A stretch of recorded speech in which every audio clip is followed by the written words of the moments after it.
J'accompagne les vendeurs pour vérifier dans un premier temps la compatibilité entre une tournée donc du client et les capacités des véhicules électriques sur les autonomies, mais aussi tout ce qui est installation de recharge, la capacité du site à recevoir telle ou telle puissance de borne pour recharger les véhicules électriques selon les temps de la tournée du client.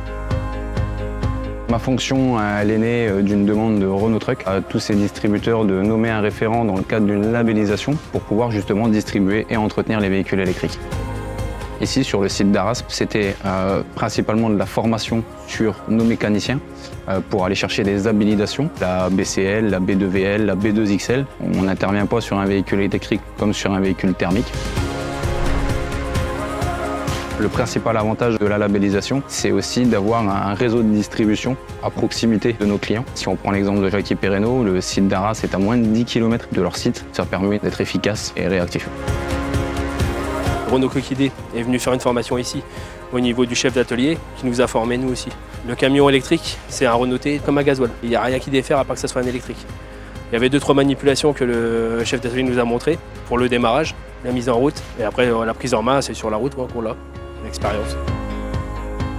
On les a accompagnés sur les itinéraires, sur les difficultés qu'ils ont pu avoir. Ça s'est très bien passé. Ils sont tous les deux très contents d'avoir participé à l'aventure et ils sont tous les deux enchantés du nouveau matériel qu'ils ont utilisé depuis le début de l'opération. Les passants, ils réagissent bien. Ils prennent en photo, sont curieux, viennent me voir, ils me posent des questions. Soit des passants, soit des chauffeurs qui sont intéressés par l'électrique. J'ai même eu un chef d'exploitation qui est venu me voir pour savoir comment ça fonctionnait, etc. Je répondais à leurs questions. Aujourd'hui, 700 km, c'est une réussite qui est totale. Donc à la fois sur la validation de notre projet, de nos produits, de notre approche, et pour la consolidation du partenariat déjà très fort qu'on a avec Jackie Perreno. Si on prend en charge tous les éléments composant l'électromobilité, on arrive à remplacer un véhicule diesel par un véhicule électrique. On n'a plus la contrainte technologique. Dès lors qu'on anticipe un projet, on sait mettre en place un véhicule électrique dans quasiment toutes les situations. Et à partir de fin 2024, on va être capable d'aller de Bruxelles jusqu'à Marseille entre notre réseau et le réseau externe en véhicule électrique.